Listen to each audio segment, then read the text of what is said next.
O presidente Michel Temer oficializa 3 novos ministros e dá ao aliado Moreira Franco, citado na Lava Jato, foro privilegiado.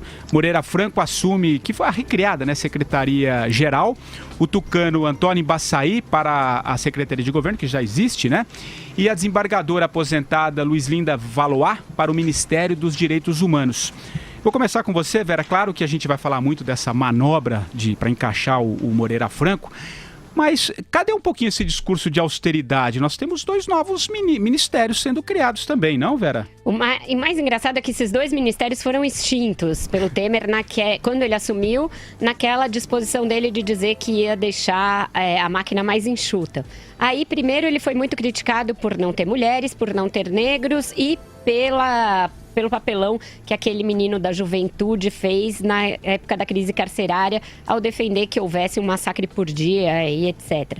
Então agora ele recria a pasta dos direitos humanos para colocar uma mulher e negra, então já preenche 2 cotas das quais ele estava sendo acusado ali de não ser sensível, e recria a Secretaria-Geral, que era ocupada pelo Gilberto Carvalho, agora no último governo da Dilma, para colocar o Moreira Franco, ao qual ele propositalmente não tinha dado status de ministro no início do governo. Então não tem justificativa a não ser dar a ele o foro privilegiado agora que vamos conhecer as 77 delações da Odebrecht. As desculpas foram as mais estapafúrdias. O Padilha disse que ele precisava ter mais status internacional para negociar as concessões. O próprio Temer disse que ele estava só reorganizando o palácio, que ele precisava robustecer o palácio, como se o Moreira Franco já não estivesse lá e a sua chegada fosse capaz de robustecer alguma coisa.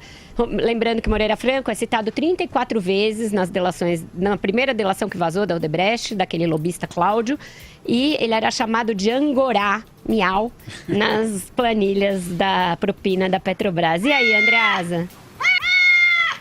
Olha o gato. Ai, meu Deus.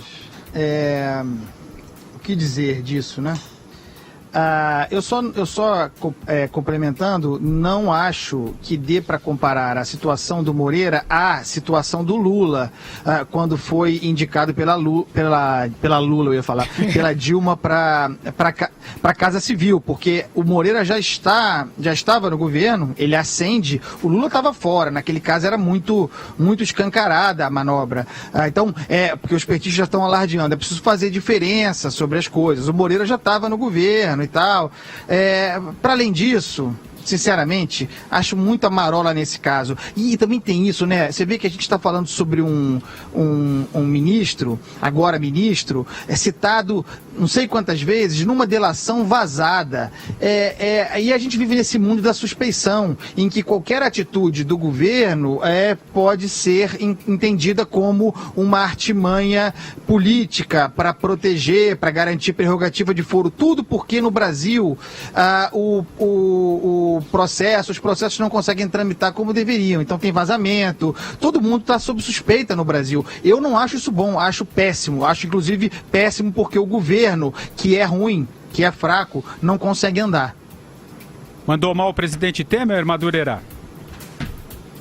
Não, olha, Andreasa, se todo mundo desconfia de todo mundo no Brasil, esse foi o estado a que chegamos.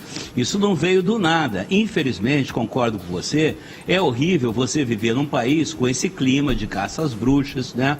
Onde um desconfia do outro, onde você não pode confiar sequer nos membros do Supremo Tribunal Federal, o cidadão A, B ou C não é confiável, essa história toda. Agora, o Moreira Franco realmente não é uma vestal. Aliás, o Moreira Franco, eu estava lembrando aqui, é sogro do Rodrigo Maia, o atual presidente, recém-eleito presidente do Congresso. Você vê como as coisas vão se dando no Brasil, né? Essa nossa democracia de laços, né? Agora, que eu saiba, até eu concordo em favor do Moreira Franco, até onde eu sei, ele não tem o rabo preso. Pelo contrário, o que se comenta, assim, a boca pequena, é que ele tem o rabo solto, não é verdade, Vera? Eu não sei de nada disso. O que eu sei é que isso dificilmente vai garantir para ele uma blindagem.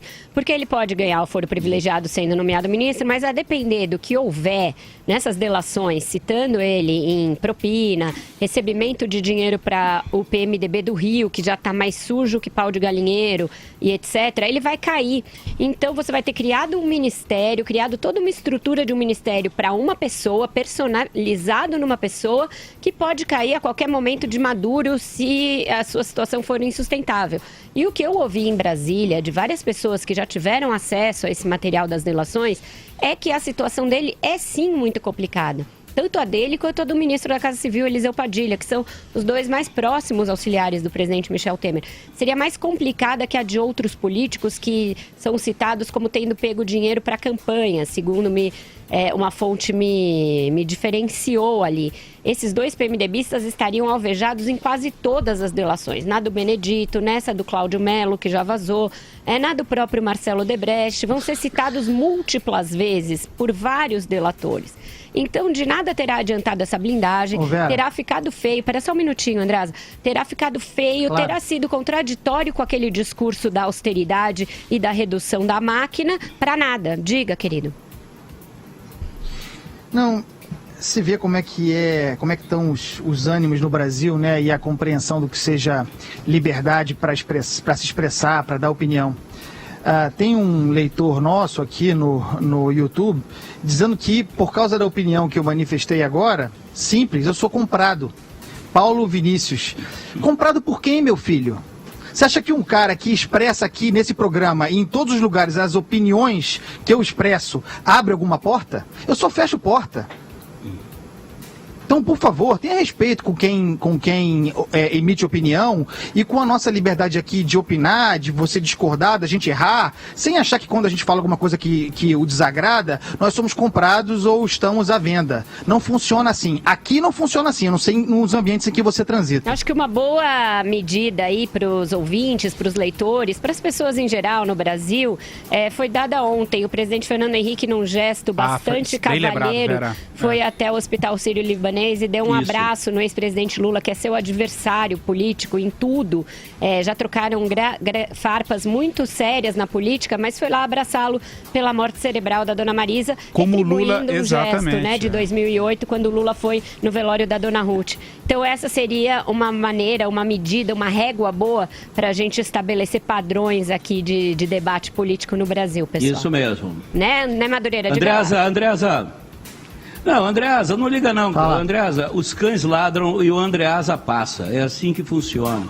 Não perde tempo com isso, não, que é bobagem. Agora, eu acho o seguinte, no que a Vera estava falando, se realmente você precisa fazer ajustes no setor público, e precisa mesmo, você precisa fazer cortes sérios, né, no orçamento dos gastos públicos, você cria mais ministérios, quer dizer, você já cria todo um discurso, por menos onerosos que sejam os ministérios, você já cria todo um discurso contrário, né, uma tendência contrária para todo o resto da máquina pública. Isso que realmente me preocupa até mais do que proteger ou não proteger o Moreira Franco com foro privilegiado. Acha não, Vera?